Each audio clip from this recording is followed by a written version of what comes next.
Hey, hun, guess what? What? Why did the Scarecrow get an award? Why did the Scarecrow get an award? He was outstanding in his field.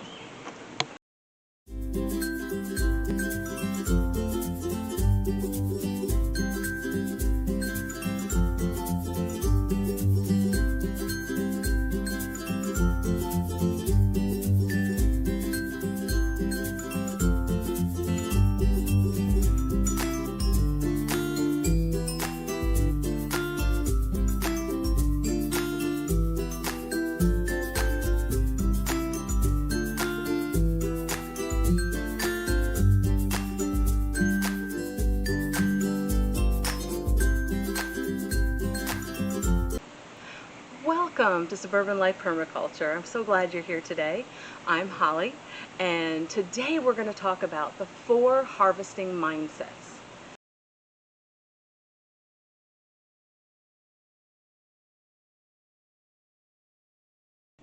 So the first harvesting mindset we're going to talk about today is food, forest, forage.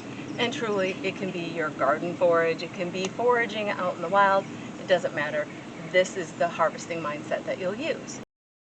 So what I do is mainly just be mindful of limiting my forage to no more than 1/3 of the plant.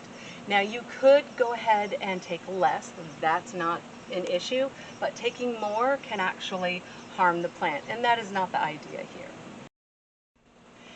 And I try to be really efficient about it. So rather than take this inside and remove these stems, I do it here because then I have more biomass here in the food forest, and that's only a good thing.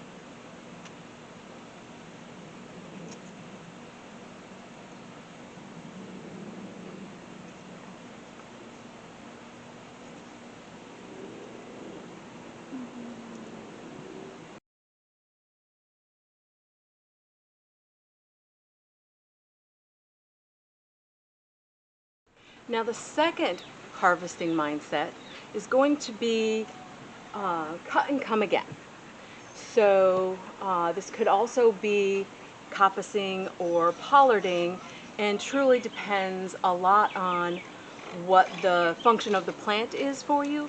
For example, this is a scallion that we got from the compost. We just occasionally get surprises there, yay. What I do is I treat this just like a forage, because I find we get more abundance when we utilize that type of mindset here. Rather than pulling out one scallion, I can get a whole bunch of these tasty greens. Little lopsided guy. And a true cut and come again, or at least how I do it in my food forest, are these garlic chives. So see how there's a whole bunch of them here? I'm just going to go ahead and pull it up. You can see I've done it before. And I'll probably just do the little tops here and give it a little haircut. And now I've just harvested our garlic chives. Another way that we can use cut and come again, and again, this has to do with the purpose, right? The function of how I want to use this plant. So right here, we have this purple yam, and we just cut off some new growth as it grows through here, and we feed it to our chickens.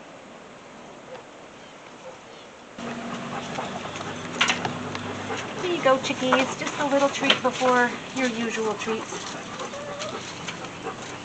Enjoy.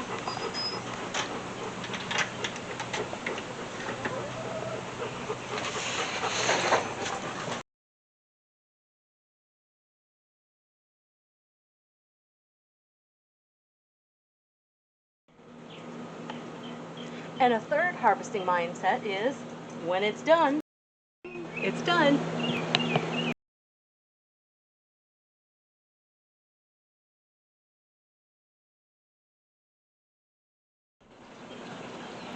Now something that goes with Thing It's Done would be seed pods, and since we're in the middle of the summer, I don't have any that I can harvest, but I wanted to go ahead and mention that. And the last one is creating cuttings. So this is getting a little bit into our path. So what we're going to do is kind of trim it off, and we're going to create a cutting. And in this scenario, we're going to just harvest all of these leaves up to only maybe one or two, maybe this top little cluster, maybe even the smallest of the small here. It's going to go through some shock, so we want to eliminate as much as we can, and then, hey, guess what? It gives us more food in the process.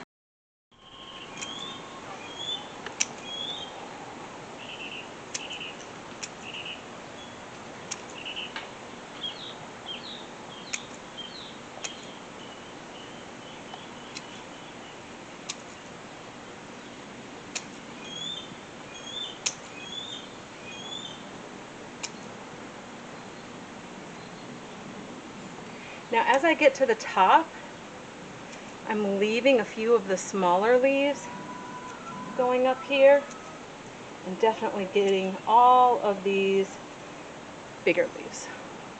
So I can just go ahead and throw it in the ground and baby it for a couple of weeks while it grows roots. And again, a lot of this depends on the plant and depends on some other factors that we'll talk about in another video. Or you can do it the lazy way, and a lot of times I have to do this because I really don't have a lot of time to concentrate on babying some plants. I like to get them rooted, and this one will work whether we shove it in the ground or if we root it. So the other way is put it in some water and allow it to root. And this should root fairly easy.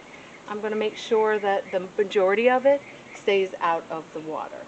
And these are other things that we are trying to see if we can root. Some of them are from the blueberry bushes that we worked on earlier, and some of them are from our mulberry tree. So we're just going to experiment and see if we can make some cuttings out of these. So some of the terminology I use, it's used by other people. Other things like, ding, it's done. I kind of came up with that because it made the most sense for me. But you do you. And with that, I'd like to ask you, what harvesting mindset do you find that you use the most? Tell us in the comments below. And remember, I don't care if you like, subscribe, or share. You do you. Carpe diem, y'all.